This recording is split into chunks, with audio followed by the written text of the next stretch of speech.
Yo, what is going on, people? Welcome to the Invincible Spoiler Cast. I'm your host, Tony Polanco, and today I'm joined by Dana Abercrombie Oh, thank you for pronouncing my name correctly. and Mr. Carlos Romero, Yo, what's going on? holding it down with the Bibaporu, you know? Always, And you got always. One Punch Man, and they're very appropriate for this, right? He's the invincible of another universe. Yeah. So this is going to be a little bit of an unorthodox thing because usually with these spoiler casts, we do it one episode at a time, but we didn't like do any of these for like the first 4 episodes because we didn't think about it. But then Dana saw my hype level. She was like, okay, we got to do this. So here we go. And thank you for letting me host because this is real right now. This is real right now. You know, the live action stuff you handle, and I'll handle some of the stupid movies.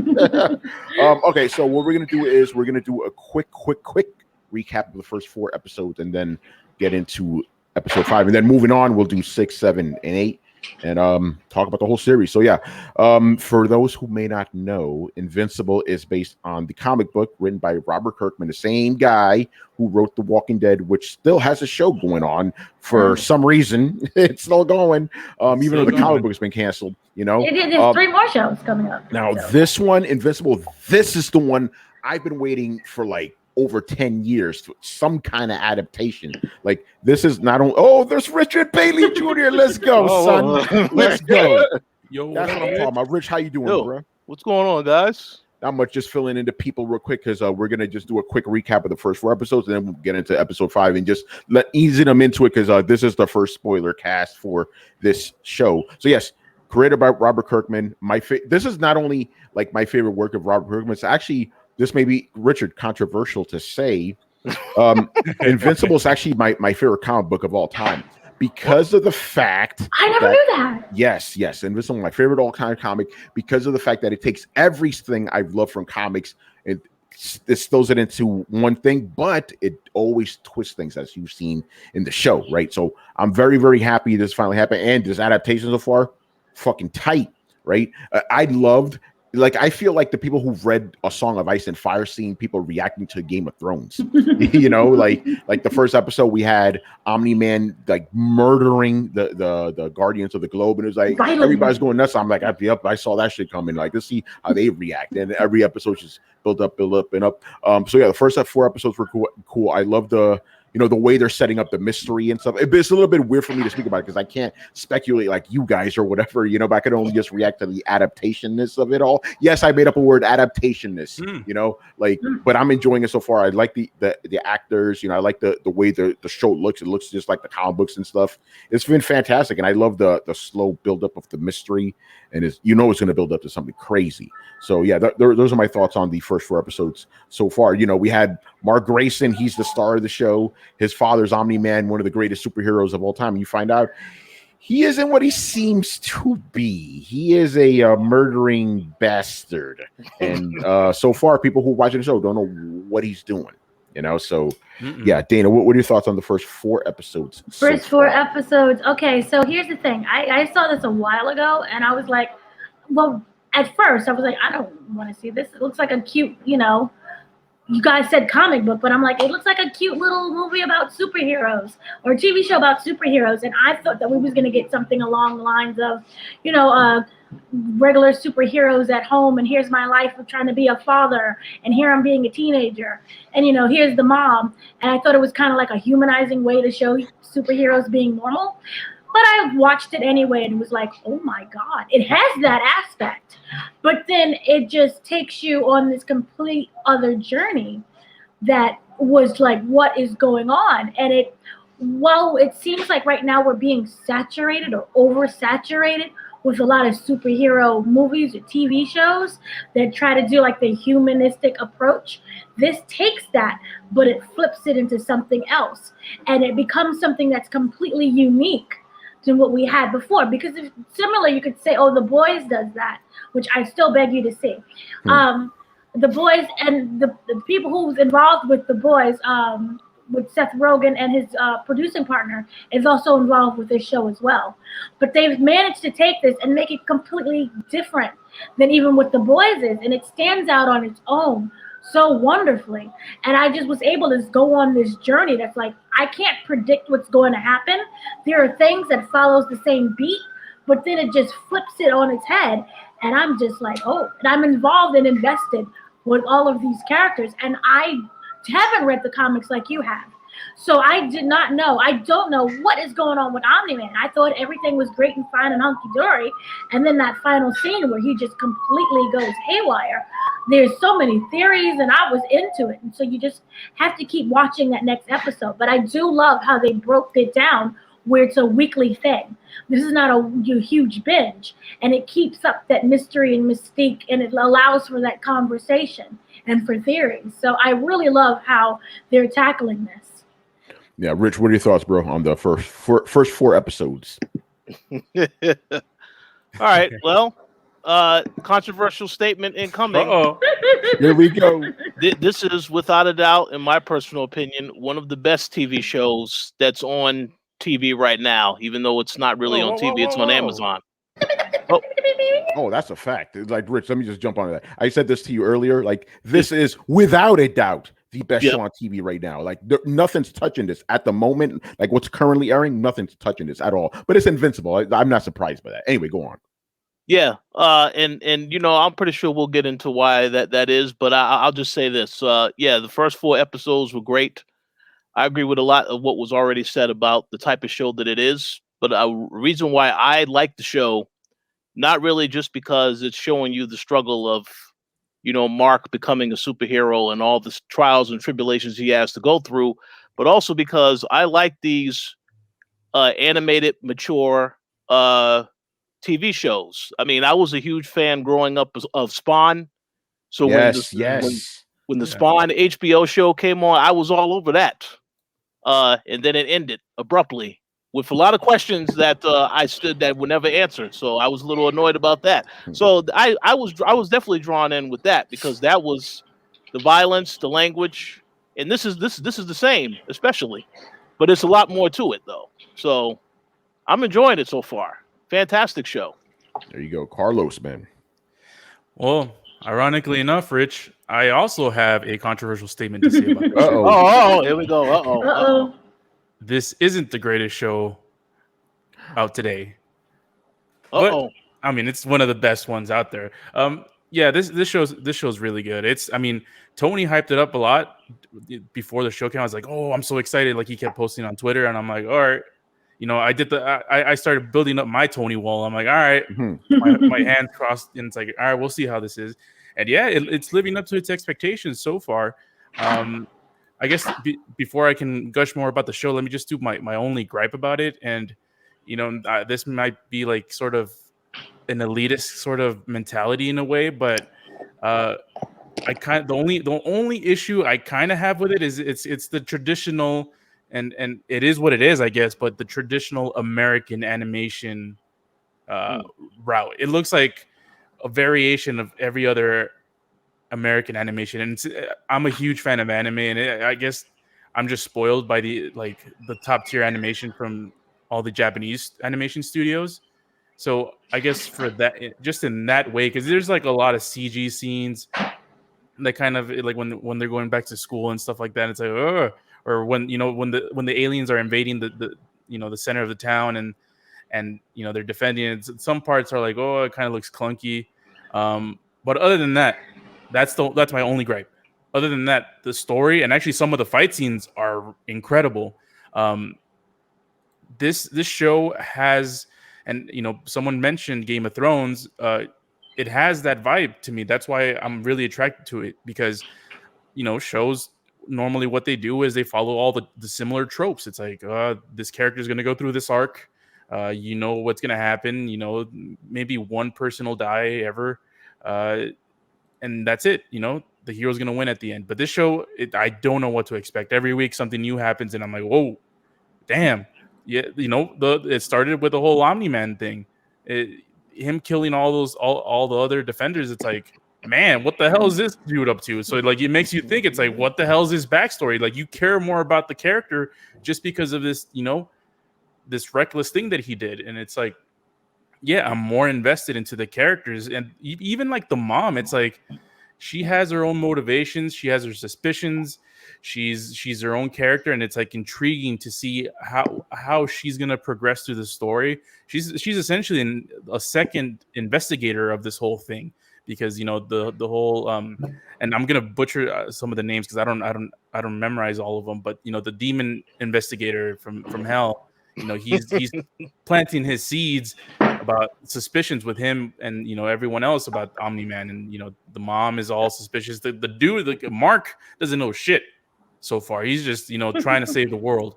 And yeah, Mark's a pretty good character. It's Tony mentions all the time how he hates high school anime stories, and I'm like, this is a high school animated story that I think is really well made. It's like he's hardly at school, but he still deals with sort of childish things that he has to go through with his parents, and relationships, and starting those types of things and growing up.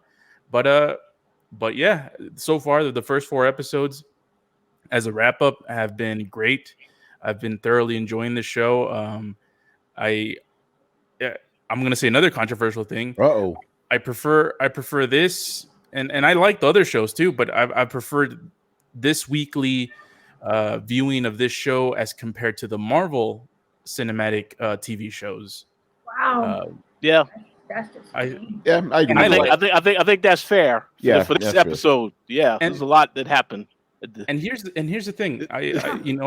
These shows come out the same day, come out on Fridays, and I'm like, I wake up, and that's only one thing I want to do is watch Invincible. Falcon and Winter Soldier. I haven't seen this past week's episode yet. Oh, wait a second. Wait, hold on. That's just insulting. Wait a second. You haven't seen this past week's episode. Oh, well, you need to see that. Yeah, so you think it might change my mind? Yes. It's not going to change your mind, but Carlos, you will be just as surprised by the ending of that episode. I'm not going to say it's going to change your mind, but listen, I'm just being fair here, man. I'm biased as fuck because this is Invincible we're talking about. But yeah, the ending of with this episode of Winter Soldier, which you can see our spoiler cast. Carlos, get ready, bro, because that shit was epic. I'll catch up today for sure. I do, and I don't want to push back on anything. I just got to make a statement on what you said, Carlos. I find what you said about like, oh, this is just a typical American anime thing. I find that funny because that's literally what I had to go through 20 years ago when I got into anime. Was it 20 years ago or 30 years ago? 30 years ago. I don't know what fuck. But it was like, when I first got into anime, I was just like, I can't watch American shows ever again. I went through it was like a 3-month period. Like, I can't do this. I can't do this. Then it was like, Tony, just suck it up. The stories are good, bro. Because anime will fuck you up, and even current anime, I think current anime looks really low quality, but it's still higher quality than typical American animation, and Invincible is good for what it is, but you're right. Like, what if you see the characters in the foreground, they're fine, but you see regular characters in the background, it's CG. I'm like, what are you guys doing? Come on, man. What is this shit? Wait, so you gotta just I just said you just gotta just forgive it and just focus on the story, because some of that stuff does get grating. It's like, can't you guys just animate this shit? But that's just a personal Tony thing. Go ahead, Dana. Question, because you have the comics, is it similar to the comics, or because I'm not understanding where the hatred is coming from? Is it not like the comics? What do you mean? What hatred? In regards of how it's animated and the design of how it looks. Oh no, it's not because of the comics. It's just Carlos and I are just not fans of American animation compared to Japanese animation. We think American animation, even though it is animated in Korea, let's just be real here. American animation has never been as good as Japanese animation. Right. Okay. Hasn't. I thought it deviated from the comics. No, we're talking about specifically from the animation style, not the art style. Our style was perfectly fine. It looks like the comic book. And as a matter of fact, fun fact, the first artist on Invincible, his name was Corey Walker, right? He was on the comic book for about the first 8 issues, but he had to drop off because he couldn't keep up with the demands, monthly comic book, right? But so he went into television animation, right? He's the art director for the show. Oh. Isn't that It dope? worked out. That's Yeah, cool. so like it works out, so it's like that's why the show looks like the way the comics do because of him, even though they still got the Ryan Otley, he's the main artist of Invincible, who's better than Cory Walker, just keeping it real. Whoa. But he is. That's not even even Cory Walker would tell you. I was like, yeah, he's a better artist than I am. But but it's dope that he's still able to be involved with Invincible. And the cool thing is, even though Cory Walker was not the main artist of Invincible, he only did the first 8 issues. He would always be brought back during big anniversary things because Robert Kirkman was like, yo, you created this universe, you got to be involved. So he was never a part of it, or like away from it. But yeah, first 4 episodes, just great. There have been minimal changes from the comic, which I'm very surprised by. I'm not going to spoil it here because I don't want to spoil the comics for people. They did change the Omni-Man thing, like the way he did murder the Guardians of the Globe in the comics. Same thing. It just happened in a different way in the comics. I thought it was better done in the comics, but the show was more action packed. It got everything into one scene as opposed to like 6 different scenes or whatever. But it was good. Other than that, I'm not noticing too many different. There have been some race swaps as well. Amber in the comics, the Margaret Grayson's girlfriend, right? The black girl, she's white in the comics. She's like the stereotypical blonde, blue-eyed girl. Amber named girl. Amber. Mark's. It's Amber. Girlfriend. Amber. Yeah. His girlfriend. She's black now. What's her face? His mom. Eve? Oh no, yeah, no. Eve is normal. His mom is like Asian now. She was not Asian in the comics, or Asian-ish because she's played by Sandra Oh, right? And there's Rex. Rex is like, I don't know what he is, but he's a white guy too in the comic. He's racially ambiguous in this show. Yeah, I don't know what he is. I don't know what he is. Like, he was clearly white in the comics. But I'm like, I don't know what my man is. Like, is he Indian? Is he a Latino? I don't know what's going on with my man. But I found that a little like, I get it, but I also don't, because I'm like, if you read the comics, like all the heroes outside of Invincible, they're all super diverse, So, but I guess the main core the main core cast was like white, so they like change it up, which is fine. This show is not really about that, but I just find that kind of interesting how they made those swaps. But other than that, it's been faithful, and I love how the show, just like the comics, you'll have a scene, just a random ass scene that has nothing to do with that episode. And it's going to come back later. It's going to come back. Like, remember there was one episode where they had this big scene. Yeah. And hello, Dana. You want to, mute yourself while you're talking? Like there was one scene where there's a mummy, right? Some like mummy and shit that came to life. Oh yeah, yeah. That'll come back later. The Martians, that's going to come back later. Even the Flaxons, who we met in the second episode, the dudes with that age faster.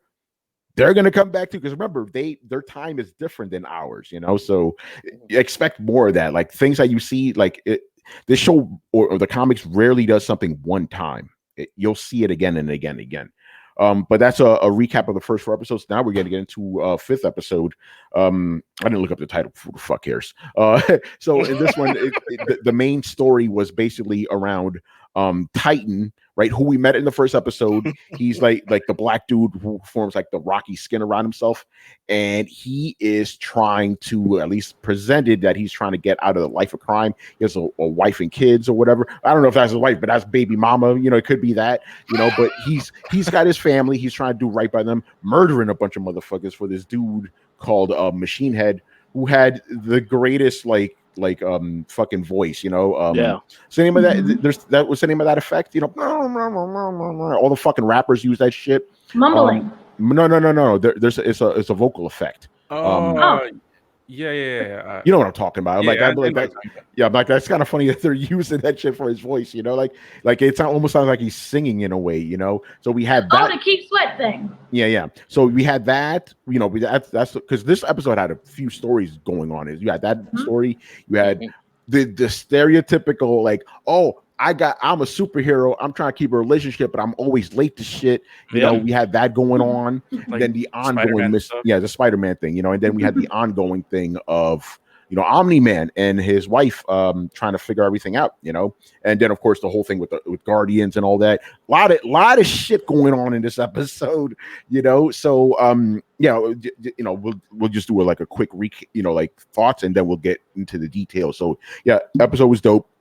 Lot to set up, because now we're past the halfway point. We only have like 3 more episodes, I believe. So now we're getting to that point where things are diving to a head, and I'm enjoying it. And again, it's just laying down a bunch of seeds for what's coming, and then that ending, we're gonna get to that ending. Woo, yo, my dude, Battle Beast. I've been waiting for that moment. Battle Beast, bro. By the way, shout out to Michael Dorn. He's the voice of him. Worf. This dude is like perfect for those type of warriors, So I'm glad they got him. Like you been so weak. I love it, man. That dude was a beast, man. He was unstoppable. Carlos, go ahead. Quick thoughts on this episode specifically, and then go on to the rest, and then we'll dive into it. Yeah, I was just I kind of fell for the trap too. I'm like, oh, this guy just wants to get out of the crime light. I don't know how you it's like want to get my family a stable income, and without having this mechanical head dude trying to on my back trying to sabotage me, kind of like trying to get out of the mafia and stuff like that. I fell for the trap. I'm like, oh, I was like surprised at the very end, and yes. I'm like, oh, so now I'm curious where this is going, because he has, even when he was doing all his crime, I mean, he's a criminal because he was doing crime, but he was kind of, empathetic to people. Like he saved some people, like I don't know. He was weird. He was really selective in the way he did his crimes. He wasn't just like ramming into things and trying to kill people just to get to his objectives. But he's gonna do that anyways, if he had to. And then the school thing with Amber, it's like, yo, man, just break up with her, or either that or tell her that you're invincible. Why do you have to hide? It's like, I just real quick, I jump on that because even Eve was like, bro, just break it off. Like that shit doesn't work, Well, and she was even covering for him, because she knew what was up, but she knew. She's like, she probably tried it before. It's like, this shit don't work, Either that, it's like, either do that if you love her or you really like her, do that. Just tell her that you're invincible and be together forever. Or if you don't trust her and you don't love her, break up with her and go with Eve. There's it's like, you can do it. I mean, that's what I would have done.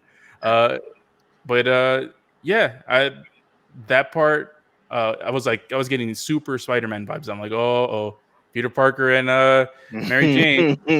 It's like following that, and but all of that aside, the final fight scene was freaking incredible, man.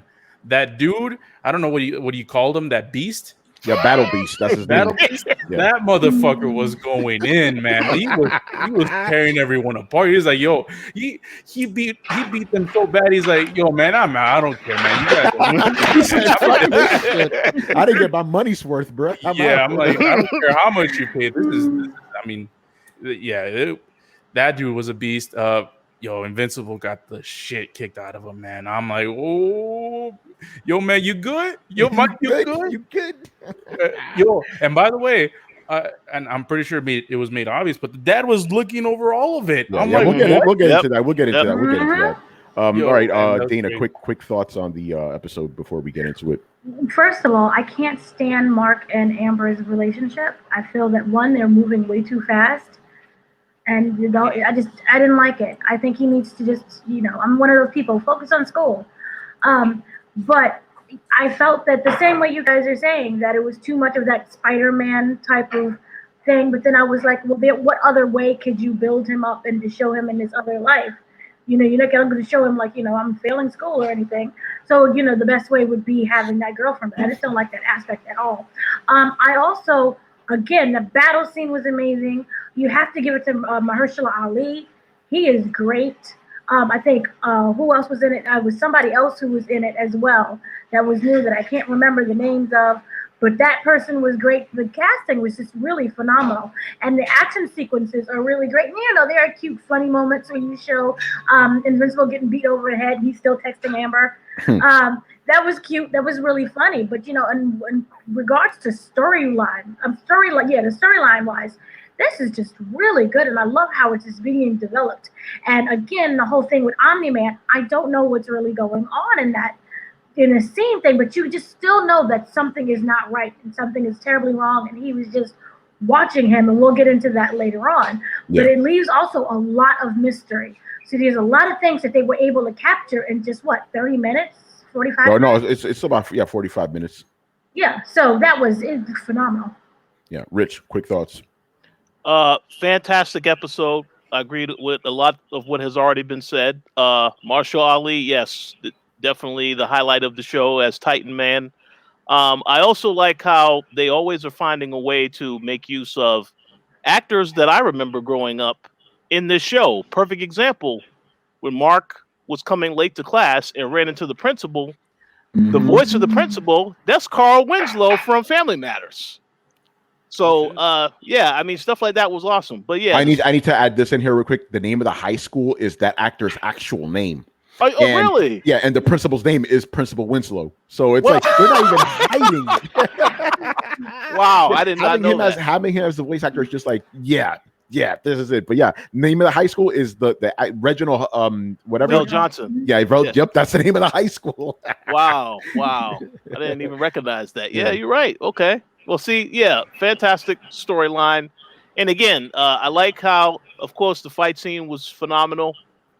The reason why I like this show, though, is because of, we'll get into it, how it ended.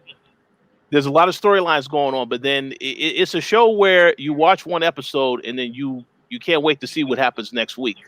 Because I know I recorded other shows in the past that we've covered where you watch one episode and then it's like, well, this wasn't a good episode. I don't really know how they're going to redeem it the following week. But yeah, I don't feel like this with this show. Every week is something to look forward to. Yeah. Oh, by the way, the term I was looking for is auto-tune. That's it. Which is auto-tune. All right, so let's get into specifics. So yeah, let's talk about the main storyline with Titan. So okay, so that was Cottonmouth, right? He was the voice actor. Yeah. Fucking excellent. You know, and again, that was that storyline encapsulates exactly what the whole show is about. Invincible, right? Comic book. You think it's gonna go one way, and then it flips it on you. But even when it flips it on you, it's still not what you think, right? Because think about it like this, right? Yes, Titan did use Invincible to get his way, right? He wanted to become part of that empire. But why did he want to become part of the empire? He still wants to help people. So it's like he's doing fucked up shit, and he will do fucked up shit, but he's actually honestly trying to help people. But at the same time, it was also cool because Invincible goes in there. He got a little cocky. Let's just be real. It's like, it's just a common criminal. I got this. He shows up. He's battling the fucking Legion of Doom, you know? So again, that whole twist is cool. But yeah, let's get into it. What you guys think of the way Titan was developed throughout this whole episode? You know, Rich, you go first. Okay, yeah. This is in my opinion, this is how you tell a story very, very well done. Because even as a viewer, as you're watching the episode, I mean, everything you're seeing leading up to that, it's easy to believe, yes, he's in a situation where he's been working for this guy all this time, and now he's trying to get up from under him, and he's paid off his debts, but the guy says, no, we still need you, you're too good. So even if it was a misdirection, which we found out it was later, they did a very good job of convincing me, oh, this is how it actually is, when it's a totally different scenario after the fact. So I like the character development. I will also admit that I am biased because I like that actor and all the stuff that he does. So by the way, he's gonna be. Not only was he Cottonmouth in that show, now he's this in this show. He's gonna be Blade. That's right. I can't wait to see that. Yeah, that's gonna be good. And he's in Brian's favorite movie. That's right. You know, hey, listen, I'm pretty sure he'll be a better Blade than Sticky Fingers, you know, but we're not going to talk about that. Go ahead, Rich. Yeah. Excellent character development for him. And I like that they made him the focal point of this storyline. Like you mentioned, Tony, yeah, a lot of stuff happens in the show that will be revisited again later. So this was a surprise to me that they went right back to this guy, because the first time we saw him, this is who Invincible went after. And let me just add this point real fast. I love how with this show, you don't see the credits until they mention Invincible. Yeah. That is fantastic. Because we were like 12 minutes into the episode, and then the guy mentions, oh yeah, that's your hero's name is, and then Invincible, the credits pops up. That's awesome. I will never get tired of that. By the way, you notice how every title shot it's bloodier every single week. Yes. It gets more and more bloody. Like the first one, there it was clean. Then the second was a little bit drop of blood. Then another splash, and that was like, So it's crazy. So Dana, what do you think of the whole storyline with Titan and his development and all that The other whole stuff? storyline with Titan and his development, I thought it was going to be like one of those characters that we just see high and by. I didn't expect that we was going to get this really deep developed character. And also, that he's a little wishy-washy, but you kind of do feel that he wants to help people still. And I really liked how they added that dimension. None of the characters are just one-dimensional. They're all there. They all serve a purpose to the storyline, and they're given like a full personality with it as well. So I thought that came across really well. And overall, I love this, how they're introducing these new characters without overwhelming you. And everyone has a way to stand out as well. And you tend to remember who they are. Yeah. And Invincible learned a lesson, literally and figuratively. Carlos, what do you think of that whole story arc? Yeah, I'm with Dana. I thought this was going to be just a one-off. This whole character arc was just going to be, compiled in that one episode. But yeah, they did a really great job subverting everyone's expectations that hasn't read the comics. I feel like they sort of established this character. They didn't really give you too much. He just did his whole daily thing, whatever he was doing, being with his family and doing those jobs. And they subverted your expectations by showing you the other side of him. And it's like something that doesn't really strain away from what his character has been presented to be as. So yeah, I thought it was really well done. And I'm also a big fan of Mahershala Ali. Everything he does turns to gold, essentially. It seems like. I really enjoyed this story arc here. Yeah, I should add that it worked out the same way in the comics. Like I had the same feeling you guys did when I was reading it, because I thought it was going to be okay. He needs some help. Invincible's going to learn a lesson, and then like the final 2 pages, like, oh shit, he lied to him.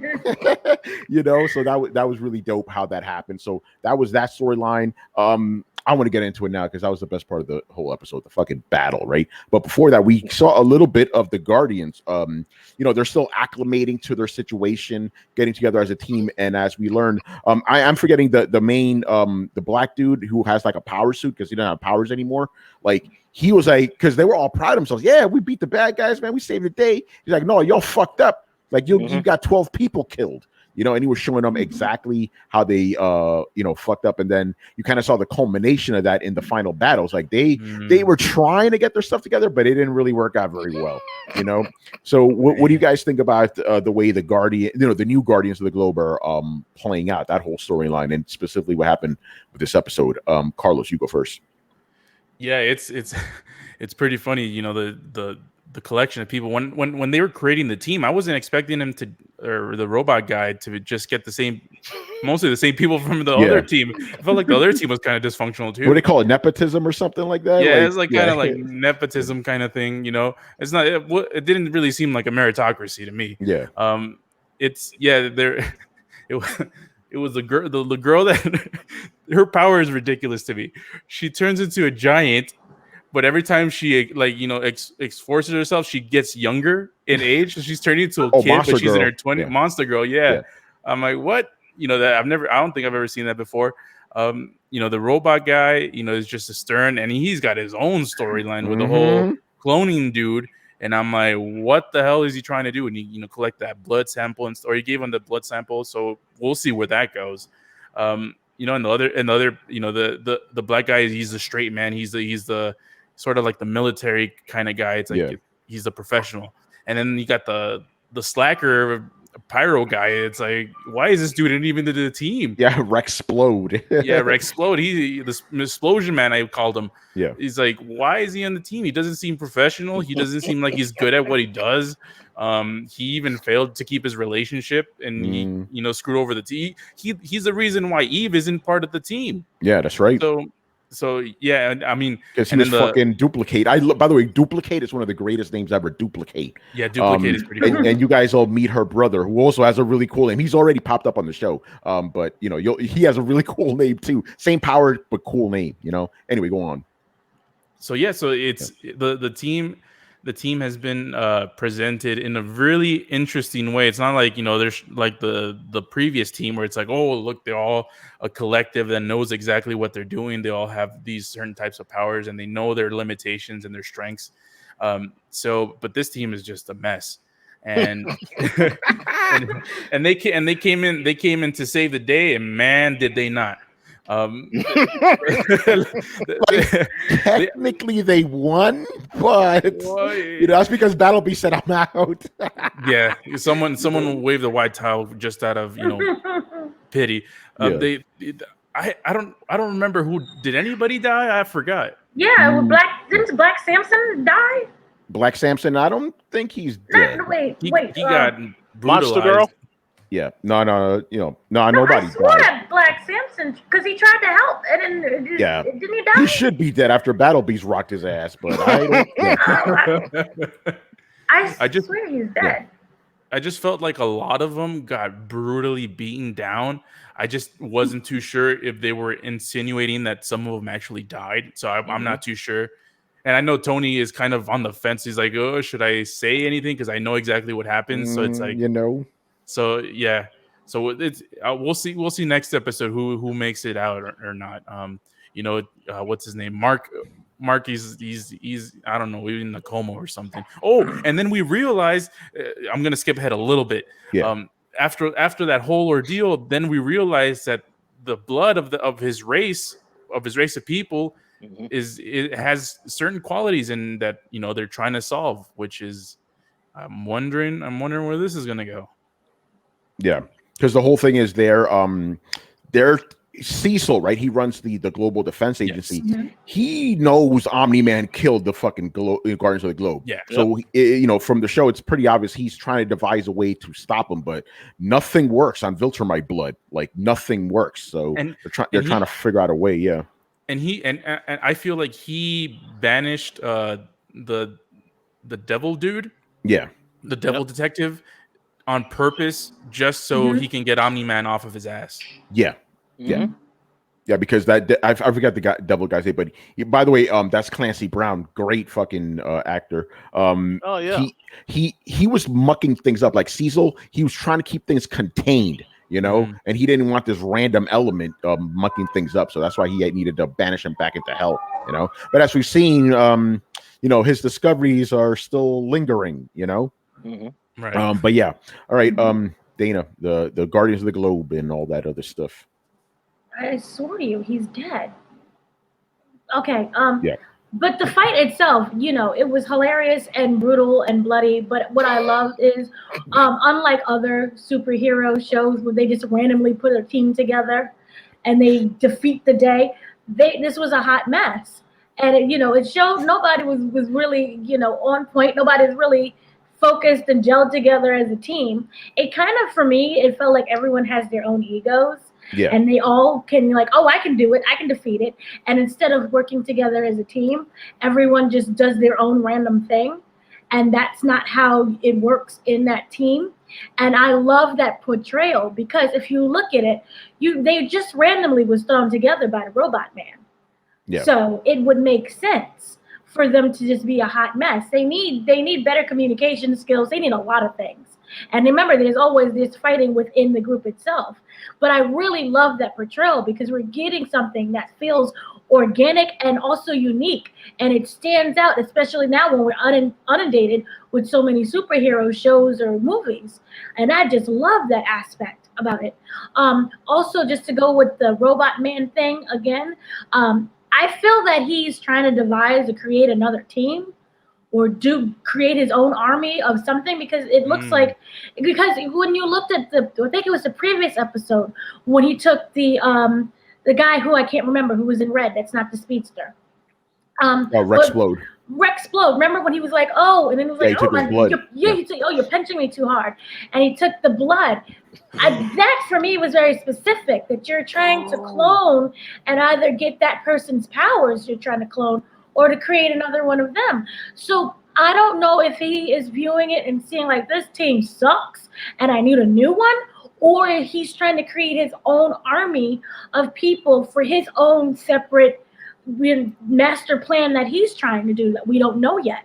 Oh, that I think you opened my eyes into something. I think he's gonna create his new team. He's gonna get rid of the other ones, and he's gonna create his new team based on his image with their powers. But then that kind of against it maybe wonders what's going on with Omni-Man, because we also know that Omni-Man is not Omni-Man that was, previously. So I don't know if he's trying to, and then that's how you end up murdering the new team. But something is not right with him. The team is also a hot mess, and I would understand if he wants to kill him. But yeah, I thought this was a very superb episode, and I love how they just go against stereotype. Yeah, and I want to say I love the contrast, because if you remember the very first episode, right? We saw the original Guardians of the Globe. Those guys were a fucking unit. They were on point. They were military based. Yeah, and then you see these guys are like, they're the opposite. They're just, like you said, a hot mess. So it's kind of, yeah. And really quickly, I wonder how effective, I know you would know because you have the comics, how effective Monster Girl would be, because the more she turns into a monster, the younger she gets. So is she an infant by the time the series is over with? And then they would need a new Monster Girl? You know what I mean? I don't know how strong that answer. I'm not going to answer it, obviously. I know the answer, but I'm not going to answer it. I know, but I just meant and overall, I don't fully understand. I know her powers is Monster Girl, but I don't understand the girl part. Like, will she just be a baby? Was she still able to turn into a monster every time she turns into a temper tantrum? So some of them is just not good.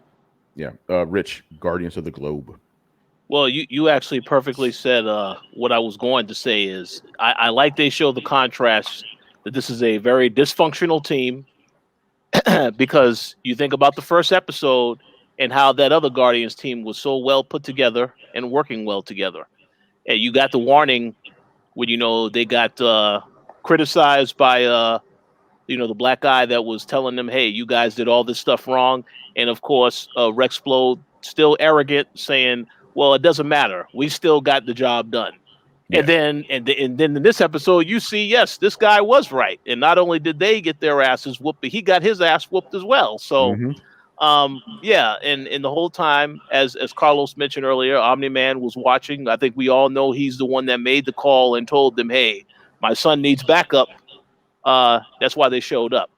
Oh, really? Yeah, well, I think the opposite. Oh, okay. Well, hey, we'll talk about that. We'll talk about it now, man. We're talking about the Guardians of the Globe. You may as well talk about it now. But okay, go ahead, because I do have one other point I want to make. So real quick, I think he's the opposite. He just stayed there. He didn't call anyone. I think the metal dude, he obviously knew what was going on beforehand, and the dad just stayed there, didn't do anything at all. He just watched. Well, yeah, because he was the one that was adamant that no, you shouldn't do this. You shouldn't listen to this criminal and help him out. So it will make sense. Yeah, well, I believe that. We'll find out. The last point that I was going to make, you made the comment, Carlos, about the blood that was that they're trying to investigate Omni-Man's blood so they could find a way to try to stop him. I know that Tony cannot answer this question. It may be, if you've read some of the comics, you can't answer it either. I will say this, in terms of trying to stop Omni-Man, I'm just wondering as a viewer, when and if Cecil is ever going to consider, what's important to Omni-Man? His son. Can I find a way to use his son to take him down? That's what I'm wondering if that's going to happen. Whether it is they somehow, I don't know, experiment with some drug on the son to make him turn against him. I mean, that's what I'm curious to see, because it kind of feels like that would be a way to really provide a challenge to him. Because I think about, well, go ahead. Oh, no. Wasn't Cecil the one who sent Mark on the mission to Mars? Yeah. Yes. Yeah, well, so originally he wanted to send Omni-Man first, because he needed to get him off Earth to investigate, and then he was like, "Oh fuck, I can't get him, but may as well see what this kid can do," because yeah. Well, then that could tie. I was about to say something. I can't fucking say it. Go ahead. That could tie into Richard's theory. While he's on Mars, test him out and see what he can do. Exactly. And the other reason why I do say that I think that I'll be curious if that is not a direction that Cecil takes is because you think about from the beginning of this episode, Omni-Man has been teaching his son how to become a superhero. And obviously, with the whole flying thing, Mark failed and has issues stopping all this other stuff. So he is not yet, he's obviously made a lot of progress since the first episode. But I would imagine, as we know, something with, if you ever have a kid, between a father and a son, at some point the son does become more powerful than the father, or a little bit stronger because the father gets older in age. So I'm curious if that's something that they may consider doing, because again, I haven't read the comics, because I figure if you do try and use Mark against his father, if you manipulate him in some type of way, I would think that might be a strategy that they may consider. But again, I have no idea. Well, also, I think it's important to mention or speculate what Omni-Man's objective or his morals or his thoughts of his family are. What's his plan? Is it to raise a son to be like him, to replace him? Does he have does he die after a certain number of years or something? Or, does he want him to replace him? Or does he want to destroy this world? Or was that, his race sent him there to destroy Earth or something? I don't know. That's going to depend a lot of what's going to happen between that and the growth of Mark. And he showed a little anger in him, when he saw Mahershala's character getting beat down. He got mad, and we saw it in a previous episode too, where he got mad and he grew up strength. So maybe he gets into this sort of Hulk mode where he just loses his mind. Maybe that's what happened to Omni-Man as well. Yep. I mean, Omni-Man obviously has been shady since the beginning. So there's other motivations there, but maybe there is a part where he switches, characters, or he switches like bipolar disorder kind of thing. Who knows? That's something that is going to be interesting to see how that goes and how they lay that out in the future. Mm-hmm. Yeah. All right. We could go to the other thing. I call it just the least interesting part of the episode, and it's not because the episode was just done it bad. It's just I don't like that aspect of superhero stories. Like, oh God, my girlfriend's gonna find out. You know what I'm saying? That kind of like, how do I balance my life? Because I'm always watching this. I'm like, stop trying to live a normal life. Just be a fucking superhero. That's what I would do. I'm like, fuck this shit. I'm gonna go date a superhero girl and fuck her, and then go kick some bad guy's ass. Like fuck trying to deal with these regular people. You're invincible, bro. So yeah. What are you guys' thoughts on that whole aspect? Like, does he tell Amber? Like, how long is she gonna put up with that shit? All that shit. Rich, what do you think, man? Start with you first. Yeah, I also agree that it's a little played out. Like y'all mentioned, we've seen that with Peter Parker and Mary Jane. It really isn't that important. Now, obviously, I can understand why he wants to keep this relationship, because they allude to the fact that perhaps he didn't have a relationship like this before. So if it's like your first girlfriend or whatever, I could understand that, but you have to make decisions.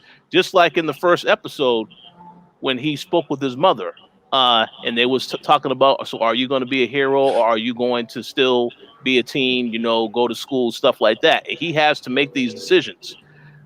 Still juggling with it now. So I'm curious to see what happens with the character as the season continues, so on and so forth. But I agree with 100% with what you said, Tony. There's already a girl that was interested in him, and he was also interested in her. But obviously, I guess the timing wasn't right, and he decided not to pursue that with Eve. But I kind of feel like eventually, you may have to consider that, because she was the only one that's going to understand, because you both have powers, you both need to be certain places at certain times.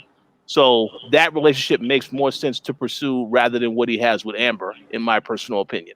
Yeah, because remember, he did like Eve. He had interest, but she was a Rexplode at the time, right? But then after she broke up with him, he was already with Amber and stuff. So it just didn't work there. But there's still some, you could tell, especially with Eve. Remember, she came to go visit him that one night, He was already making out with Amber. She's like, fuck. But she was still like, all right, good for you. You know? Dana, what'd you think of that little love? So I know you don't like it, but, you know, you can expand on it. I don't like it. I think, one, he's moving too fast. I don't want him with Eve because he would just be a jump off. She's, you know, was hurt by Rexplode, you know, and she's just going into another relationship. I don't like it. So I think for right now, she would make for a really great mentor. I don't think he needs to date anyone because it's just too much of a distraction. And plus, as a viewer, it makes it into one of those superhero tropes that's just long and played out, and we don't need another, you know, of him trying to explain or make up something. But that, I think it was last episode when he went to Mars and he was trying to say, like, you know, I have to go on a trip randomly to build a hut. I just don't like that. I think it's corny. So yes, it would make sense to have someone like Eve, but Eve, she's going through it too much as well. You know, her heart is just is hurt, and I don't want her. I feel like she could hurt him, and I don't. That's why I don't want him with her either. Just play the friend role, be a nice mentor, be someone who you can relate to. You know, they're both in the same class, even though to me, she seems like she's way maturer than him. Yeah, she's a year older than he is. Yeah, but it feels like 5. Like, women in general are more mature than men. Let's just be real here. Yeah. You know? Like, I'm waiting for her to, like, she should be in college somewhere. But, yeah, just be that friend, be that mentor, and he really shouldn't date anybody because it's just too much of a mess. All right, Carlos. Yeah, like I stated earlier, I think he should just go with Eve, man. She has interest. He had interest. She's probably understands him better than anyone else. She also had, well, no, not also, but like she has parent problems. He's gonna eventually have parent problems, you know. So yeah, either her or just don't date anyone at the moment. Because and also even if he does tell Amber who he really is, what are they gonna do? You know, like is there secret identity that important in this world? Because you know a lot of these heroes don't seem like they cover up that much. Like it's like, oh, you can tell right away who's, you know, duplicate is gonna look duplicate with the costume or not. Yeah, the thing is, they use their names in their, like, her name is Duplicate, Adam Eve, Rexplode, Multipol. Like they use their names in their aliases. So you're right. And the thing is, everybody in Eve's school, they know it's her. They're like, yeah, exactly. That's Adam Eve. Yeah. They know she's the superhero. Yeah. So and what? So she's gonna, you know, she Amber, did explain it though. She was like, people just don't care, you know, something like that. It's like, you know, people don't make the connection. It's like some people know though. Right. Well, Amber knew. Amber definitely knew. Yeah. So you know, and also if Amber knows that he's a superhero and she tries to do something malicious, well, someone's gonna go to his house and do something. Not only is he can defend himself, but his dad's there. Yeah. So you know, just either, you know, tell her or, you know, move on to someone else.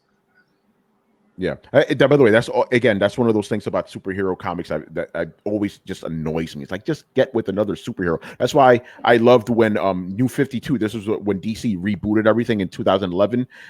They didn't have Superman with Lois Lane. He got with Wonder Woman. I'm like, perfect. You know, now he doesn't have to worry about anybody. You know, if somebody, you know, wants to, like, oh, I'm gonna thread the one you love, Wonder Woman will beat the fuck out of him. You know, and vice versa. Wonder Woman, I will destroy your lover. Superman's like, word, let's go.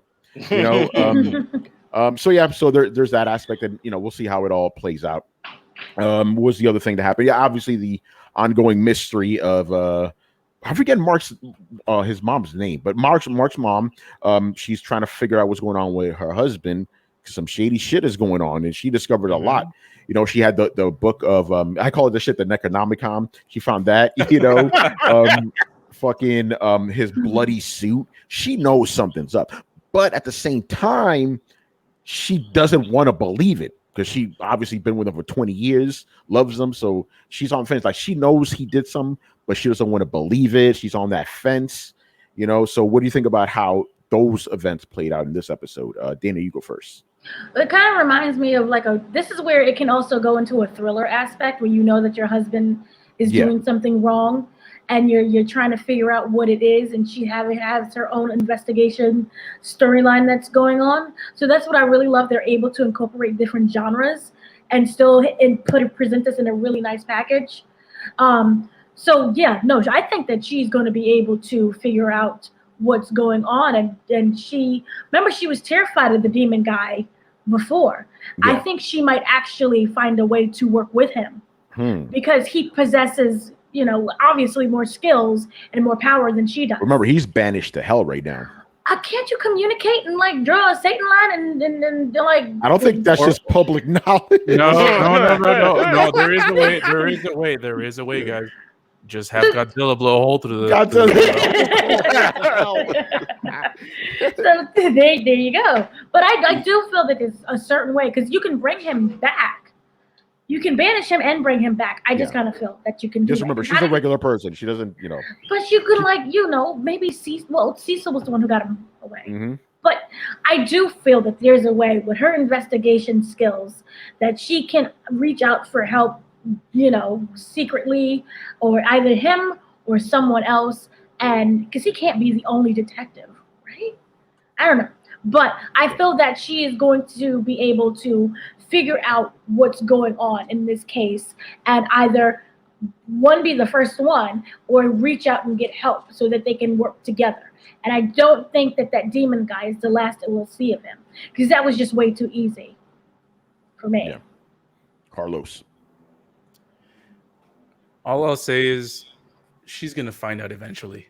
And I can't freaking wait to see what goes to hell, from that whole ordeal because shit's going to go down. And I'm looking forward to it. Yeah. Rich? Yeah. Let me just ask a quick question. This demon guy that you guys keep talking about, I have to ask you, you would know, Tony, is this Robert Kirkman's version of Hellboy? Because I get the vibe when I look at the character, I'm like, this could be Hellboy, but obviously he has on the detective jacket and the hat. That's funny because I thought this was Robert Kirkman's version of Scooby-Doo.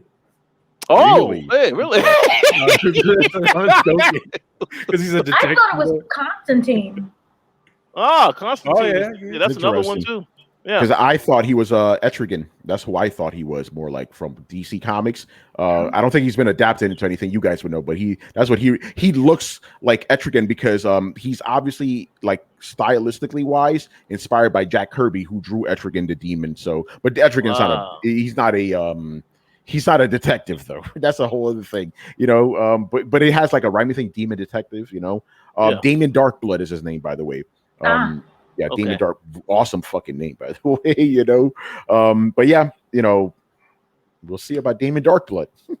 We'll see. Yeah, what's up, bro? Go ahead, Rich. Yeah, I agree 100%. It's going to be very interesting to see what happens because she is going to find out. They already had a discussion this season where she said that, when he actually told her, yeah, you think, I know that Cecil is investigating me. They think I had something to do with what happened. So I think there's already been some doubt. And of course, she had conversations with Damon prior to this. So she's going to find out. What I think is going to happen, what I fear is going to happen is that we're not going to know about this moment until the finale of the first season. As you said, it's like only 2 more episodes left, correct? Yeah, 3, I believe. 3? Yeah. Okay. So we'll see what happens. But yeah, I can't wait to see what happens when she finds out and what his reaction is going to be. It may not be positive. Yeah. All right. So, and we got to talk about the, my favorite part of the whole episode, Battle Beast, man. Yes. Like this was the first really heavy dude that Mark had to face, and there was not even a contest, man. Like he fucked the whole team up. Like the other guys that were there, like they were doing their thing, that I don't know any other names, the electricity dude that had like one dude with the plastic coming out of them, all these other characters, but you could tell the Guardian, and even this hot mess of the Guardians would have taken those guys out, But Battle Beast was just too much, So I want to get you guys' take on it because, like, to me, I do know the answer, but I know when I first read it, right? Because it happened the same way. I was just like, how did this machine head hire this dude? Like, what incentive is he giving him? So it's because it's like, but the thing is, he's just lust for battle. He didn't get that exactly. That's why he was like, fuck this shit. I came over here, man. Came looking for some. You guys didn't give it to me. I'm out, bro. I'm out. So yeah, Carlos, man, Battle Beast, man. Yeah, that he busted in like Thanos into this world and just lit shit up. It's like he was looking. Yeah, you could tell he was just looking for someone to present a challenge to him, and no one did. Invincible. He went in like all badass and stuff, and man, he took a beating. I'm wondering because the way you talk about him, Tony, I feel like this isn't going to be the first time, or this is going to be the He'll be last back. time. I'll say that. I'll say that he will be back. So just like like some other stuff, I can't wait to see what else he brings up to the table because he's gonna. I don't know what he doesn't seem like just like a regular bad guy. He just seems like someone that wants to fight someone that can challenge him. So listen, like I said, this is Invincible. Things are not what you expect. It's like because you think like, oh, he's just gonna be a bad guy, but you're already getting him. It's like, hold on, I think this motherfucker just wants to fight.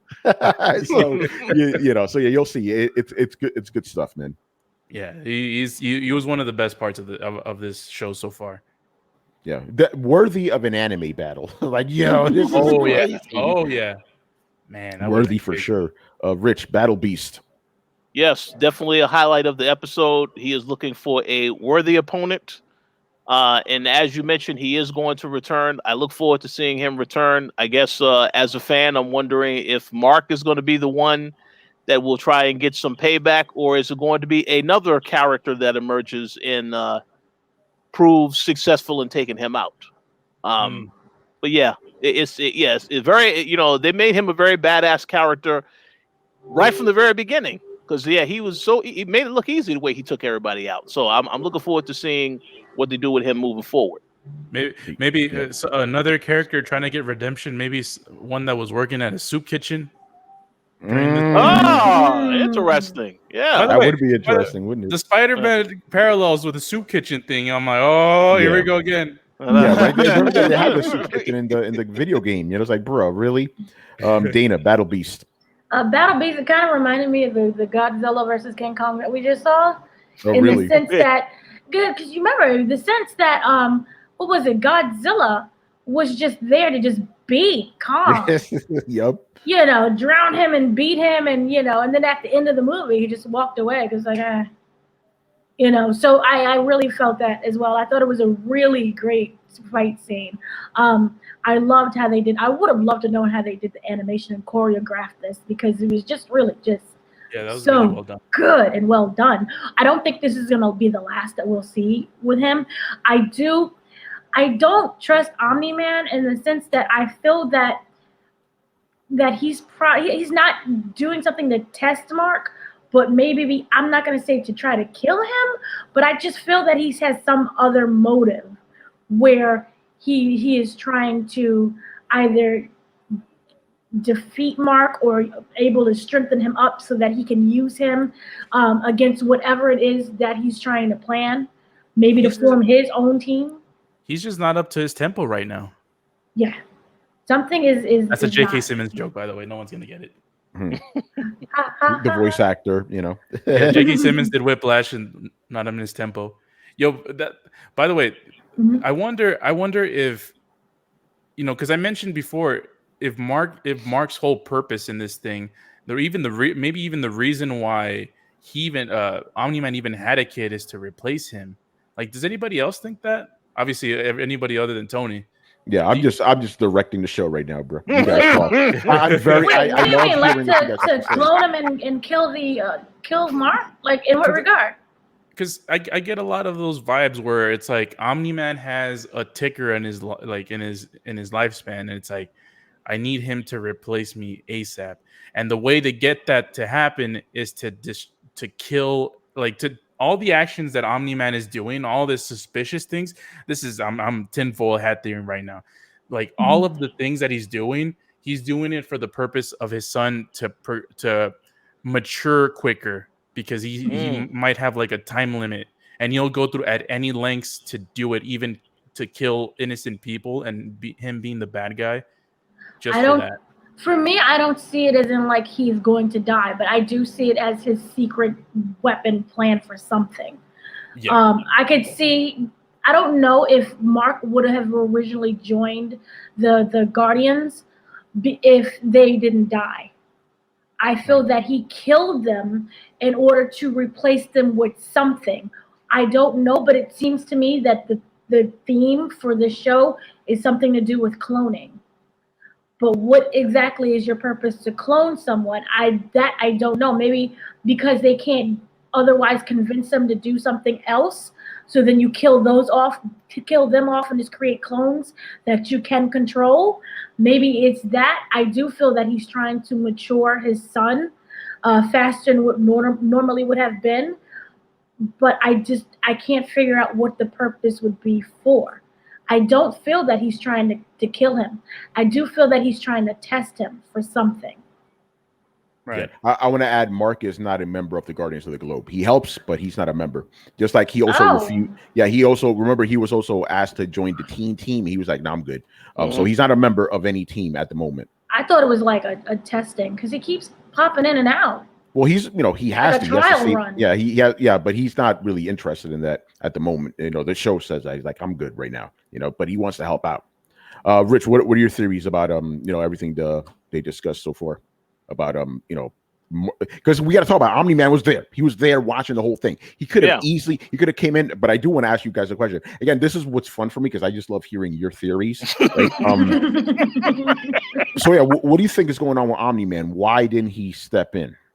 Well, I think those are some very good theories. I think, I know, like I mentioned earlier, he has been training his son to try to, really step into this role and be successful at it.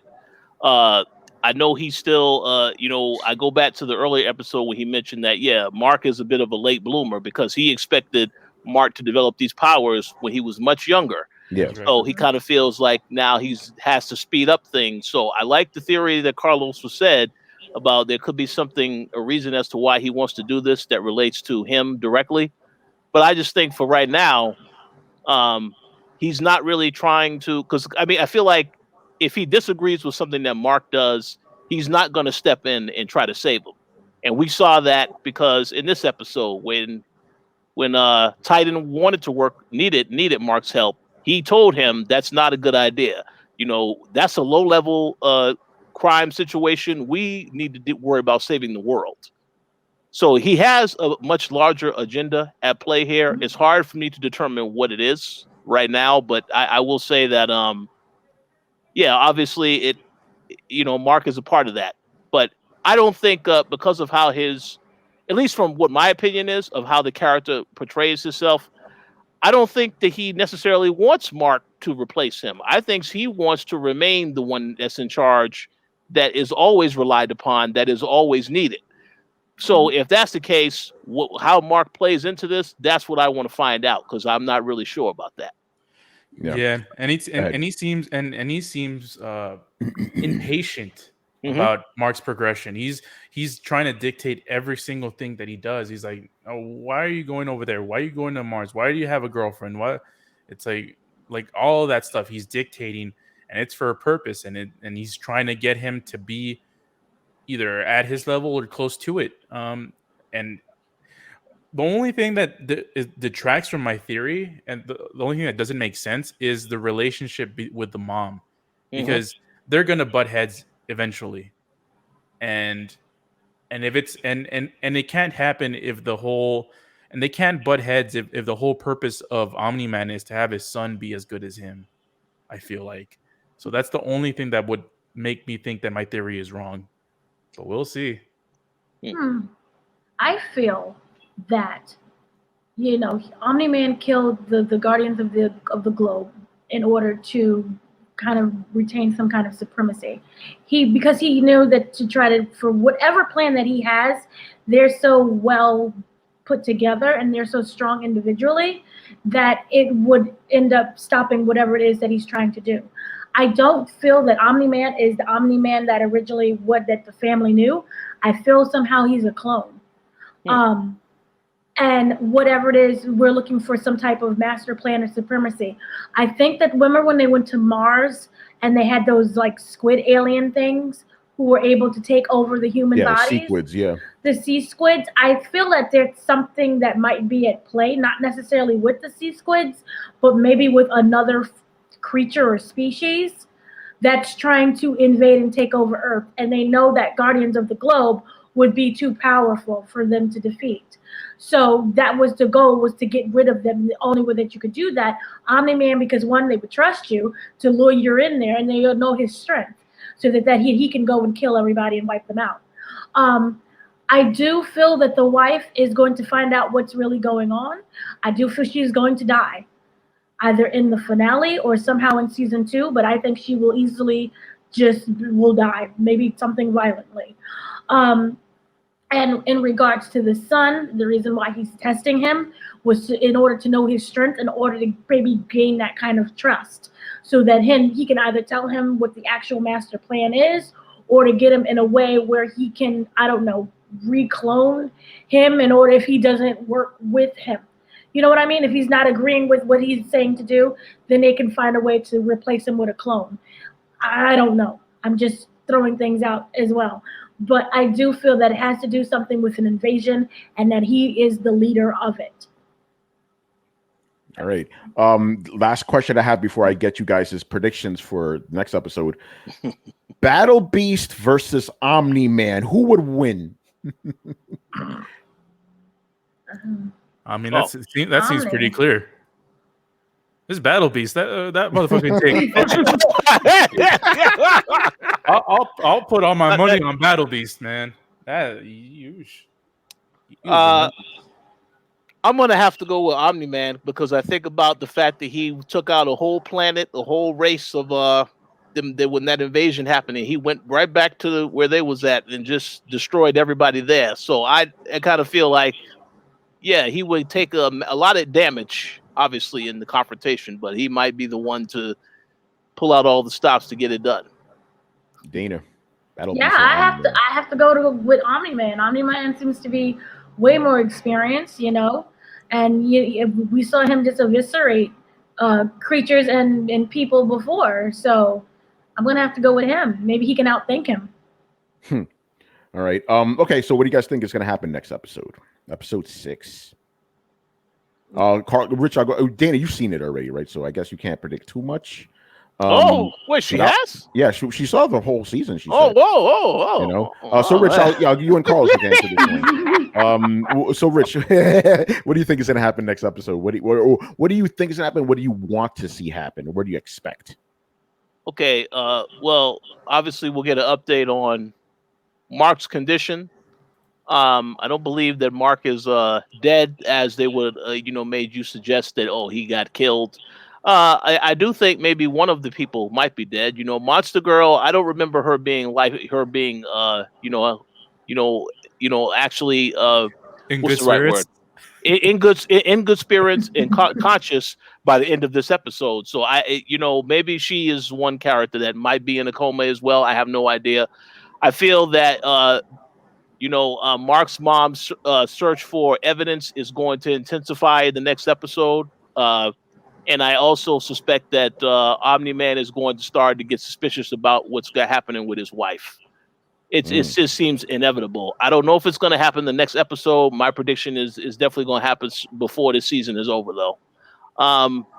And I guess we'll also find out what's the latest with what's the other character that has the clone, the blue guy. I forget his name. The Mauler twins. The Marlowe twins. Yeah. Okay, so I predict that they will start to run amok. He will start to familiarize his clone with all of the bad things that they need to be doing.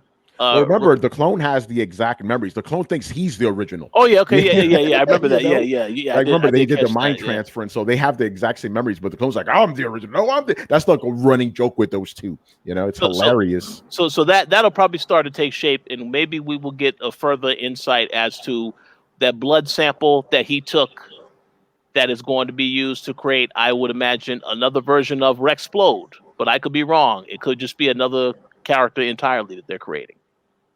But yeah, I think that's my predictions. Good stuff. All right, so I guess that's going to do it. A little bit of an extended episode because we had to recap the first 4, obviously. But good stuff. Looking forward to doing more of these. Again, I'm enjoying. I'm really just here just to hear you guys' predictions and laughing internally at how wrong you are about some of this stuff. Wait, can you at least say who was like the closest to almost being right?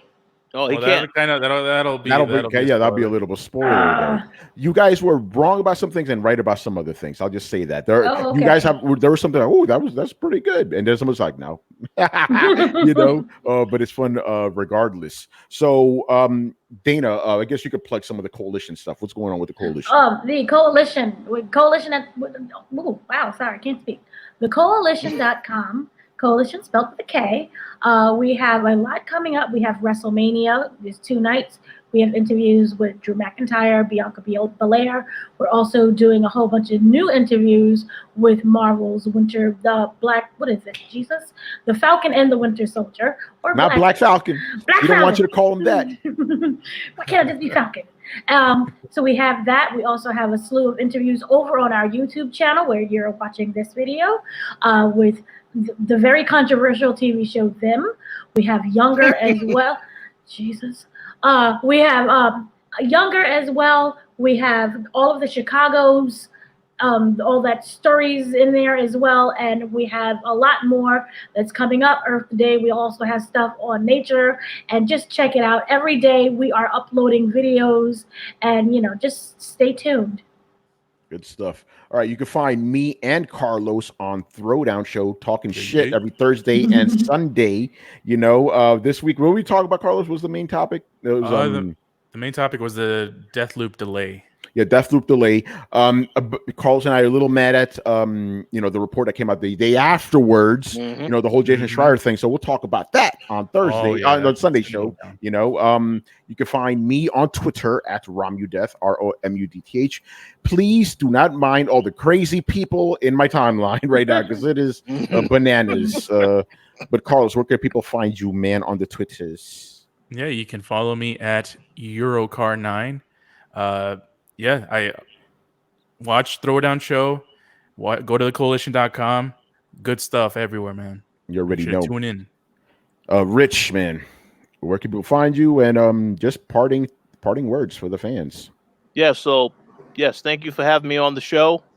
You can find me on Twitter handle Rich Bailey Jr. That's JR for short. As for Coalition, there's a lot of content coming. I know Gary and I also recorded a new episode of the Snowfall recap show. It's another show that you should check out if you're interested. We are going to have a lot more to say about what's been happening in the gaming industry with Sony. So stay tuned for that in the immediate future because we have a lot to say about that. More things to come. So stay tuned. We appreciate your continued support and look forward to doing more shows. That's it. You already know. And one more thing. Go ahead. We have Michael B. Jordan tomorrow. Oh, shit. Oh, really? Uh-oh. Nice. We have the cast of No Remorse. Without Remorse. Without Remorse. It's the Tom Clancy movie that's coming to Amazon. Trailers, yeah. That's the prequel That's to dope. Rainbow Six. Yeah. So again, oh shit. That's I didn't know that. I know that was the prequel. I saw a poster. My gosh, it looks crazy. Check. We'll be back next week with another new episode of Falcon and the Winter Soldier and a new episode of the Invincible podcast. It's going to be good times for everybody. So once again, I was your host, Tony Polanco, and today I was joined by Dana Abercrombie, Richard Bailey Jr. Later, everybody. And Carlos Romero. Peace out.